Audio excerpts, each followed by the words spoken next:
Pendekatan kritik sastra dan resepsi sastra adalah dua pendekatan yang berbeda, namun saling terkait dalam memahami karya sastra. Berikut adalah penjelasan singkat tentang keduanya. Kritik sastra adalah suatu pendekatan analisis terhadap karya sastra yang bertujuan untuk memahami, menafsirkan, dan mengevaluasi karya sastra, seperti struktur, gaya bahasa, dan tema, simbolisme dan konteks sejarah atau budaya di mana karya sastra tersebut dihasilkan. Pendekatan kritik sastra dapat membantu pembaca untuk memahami makna dalam karya sastra, serta mengapresiasi nilai seni dan keunikan dari karya sastra tersebut. Pendekatan kritik sastra menekankan analisis terhadap karya sastra dengan fokus pada struktur, gaya, tema, dan bahasa yang digunakan. Kritik sastra mencoba untuk memahami makna dalam karya sastra melalui analisis terhadap unsur-unsur sastra yang digunakan oleh pengarang. Menurut Pradoko, yang dimaksud resepsi adalah ilmu keindahan yang didasarkan pada tanggapan-tanggapan pembaca terhadap karya sastra. Resepsi sastra adalah pendekatan yang mempertimbangkan bagaimana karya sastra diterima, diinterpretasikan, dan direaksi oleh pembaca atau audiens. Pendekatan ini menyoroti peran pembaca dalam proses interpretasi dan penafsiran karya sastra. Resepsi sastra mengakui bahwa pembaca dengan latar belakang, pengalaman, dan pandangan dunia yang berbeda dapat memiliki interpretasi yang beragam terhadap karya sastra yang sama. Hal ini memungkinkan untuk memahami bagaimana karya sastra dapat memiliki makna yang berbeda bagi pembaca yang berbeda pula. Resepsi sastra adalah pendekatan yang menekankan pada bagaimana pembaca atau audiens menginterpretasikan dan merespon karya sastra. Pendekatan ini mengakui bahwa makna sebuah karya sastra tidak hanya bergantung pada teks itu sendiri, tetapi juga pada bagaimana pembaca mengambilnya, dipengaruhi oleh konteks sosial, budaya, dan pengalaman individu. Metode ini memperluas cakupan analisis sastra dengan memperhatikan berbagai respon pembaca terhadap karya sastra. Dengan demikian, karya sastra dan resepsi sastra merupakan dua pendekatan yang berbeda, namun saling terkait dalam memahami dan mengapresiasi karya sastra. Kritik sastra fokus pada analisis karya sastra itu sendiri, sementara resepsi sastra memperhatikan bagaimana karya sastra itu diterima dan diinterpretasikan oleh pembaca. Sinopsis novel Sebuah Usaha Melupakan karya Boy Tjandra. Buku ini ditulis oleh Boy Tjandra pada tahun 2016. Cetakan pertama diterbitkan oleh Media Kita di Jakarta. Novel ini berjenis non-fiksi. Novel yang berjudul Sebuah Usaha Melupakan ini berjumlah 307 halaman. Novel ini menggunakan teknik penulisan 4 paragraf dalam setiap lembar judul. Cerita pada novel ini diangkat langsung dari pengalaman penulis yang mengisahkan seseorang yang pernah sekuat hati memperjuangkan, tetapi dilepaskan kemudian. Yang merasa dihianati, padahal penulis mencintai dengan sepenuh hatinya.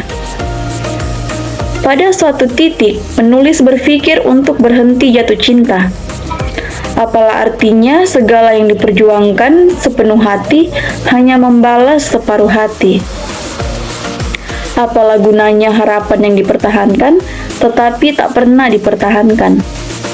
Namun, hidup selalu berjalan lalu paham siapa yang harus dicintai dengan semestinya. Hanya saja semua butuh waktu. Tidak semua orang yang datang ke kehidupan kita, dia yang benar-benar pandai mencintai. Beberapa hanya datang untuk mengajarkan luka. Beberapa lainnya hanya datang untuk meninggalkan seberkas cerita. Sebuah usaha melupakan bukan buku tips melupakan. Seseorang yang pergi lalu melahirkan benci. Seseorang hidup akan baik-baik saja tanpa dia. Bagaimanapun sedihnya, saat dipatahkan, tetap harus kembali bangkit dan memperjuangkan harapan. Setelah hari-hari sedih yang berlalu, bulan-bulan pahit memulihkan diriku. Penulis menyadari satu hal, bukan untuknya. Sekeras apapun dipaksakan, tetap saja tak akan menjadi miliknya. Yang diperjuangkan sekuat usahanya, jika dia tak memperjuangkannya sepenuh hatinya, tetap saja mereka akan berlalu. Hidup terlalu pendek untuk dihabiskan dengan kesedihan berkepanjangan. Penulis belajar menerima diri bahwa dia memang bukan orang yang kau inginkan. Kelak, suatu hari nanti, kau juga harus belajar menyadari bahwa kau sudah kelupakan dan bukan orang yang penting kemudian. Boy Chandra, 2016.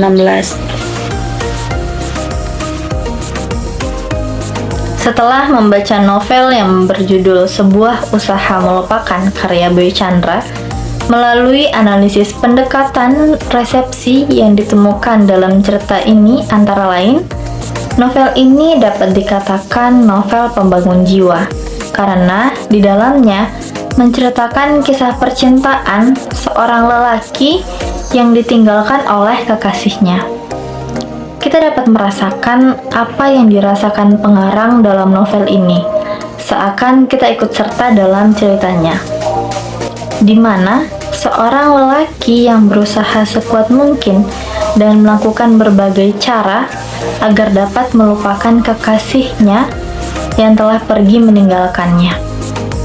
Mereka yang semula merupakan sepasang kekasih yang saling mencintai, yang juga sedang menjalani hubungan jarak jauh, namun karena adanya orang ketiga membuat salah satu dari mereka berpaling dan memberikan kekecewaan yang amat terdalam kepada sebelah pihak. Buku ini pasti sangat diminati dalam kalangan muda-mudi, karena isi pada cerita yang juga sering dialami dalam kehidupan percintaan muda-mudi. Isi novel yang mampu membakar emosi pembaca, karena memang pada bagian buku ini Boy Chandra menuliskannya dengan luapan emosi. Kemampuan penulis dalam membuat deskripsi pikiran membuat pembaca hanyut dalam setiap kalimat yang dirangkai dan membuat perasaan pembaca ikut terbawa akan suasana cerita dalam novel tersebut. Membuat pembaca juga merasakan kesedihan tokoh dalam cerita, di mana isi novel juga mengandung banyak diksi kata yang menambah keindahan dalam ceritanya. Kisah pilu akan percintaan sangat tergambar dalam novel ini, di mana isinya banyak mengandung makna yang menggambarkan kesedihan yang amat dalam karena kekecewaan yang disebabkan oleh orang yang dicintai. Novel ini sangat erat menggambarkan kehidupan asmara yang tak selalu indah dan juga tak selalu berakhir bahagia.